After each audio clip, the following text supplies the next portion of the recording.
Isang pinagpalang araw sa inyong lahat. Tayo po'y magninilay sa salita ng Diyos, ang pinagmumulan ng awa ng ating buhay, ang salitawa.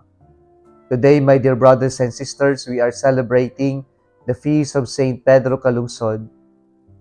Mga kapatid, hindi po madali ang pagsunod sa ating Panginoon.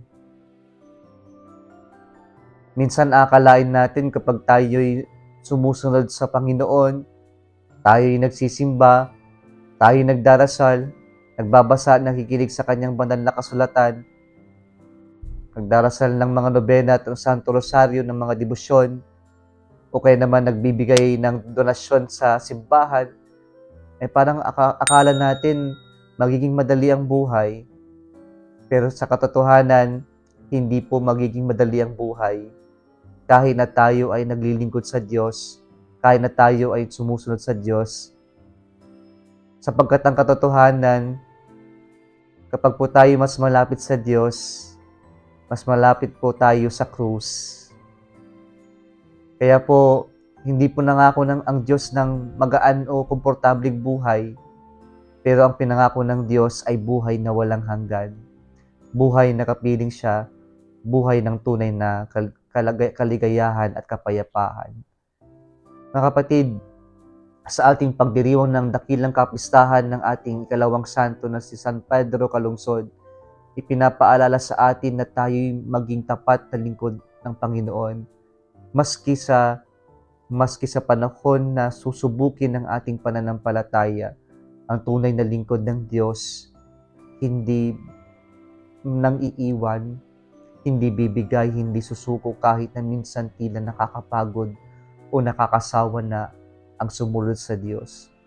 Sapagkat minsan pakiramdam natin na yung mabuting motibo natin sa paglilingkod ay napapalitan pa ng pasakit sa buhay, ng pasanin sa buhay.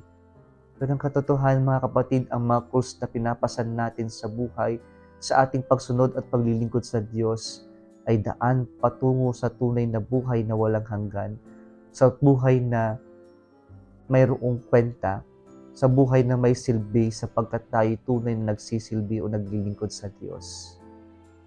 Kaya po sa ating pagninilay ngayon, maganda na ipaalala muli sa ating mga sarili na tayo mga lingkod lamang ng Diyos, na nangangailangan na maging mapagpasensya sa paghihintay sa Diyos. At sa ating paghihintay sa Diyos, sa ating paglalakbay na ito, kailangan nating maging tapat sa Diyos. Kahit na sa mga krus ng buhay natin, sa mga mabibigat na kailangan nating pasanin pasanin sa buhay natin, ang katapatan natin sa Diyos na ating sinusundan at pinaglilingkuran, ang siyang magiging ating kalakasan na magpatuloy sa kabila ng ating mga pinagdaraanan sa buhay.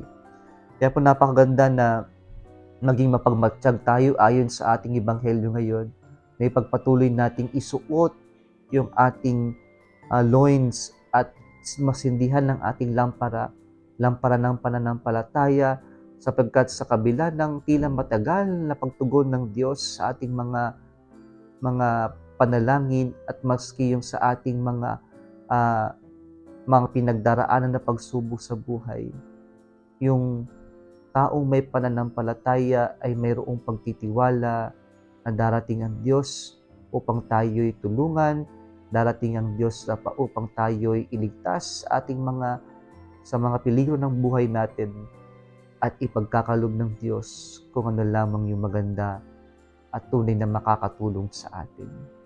Nawa ito yung ating pananampalataya, kaya ng pananampalataya ni San Pedro Calungsod na naging tapat sa kabila ng hamon sa kanyang pananampalataya, maski sa araw o panahon ng kamatayan, hindi siya nagpatinag, nagpatuloy siyang maging tapat na lingkod ng Panginoon.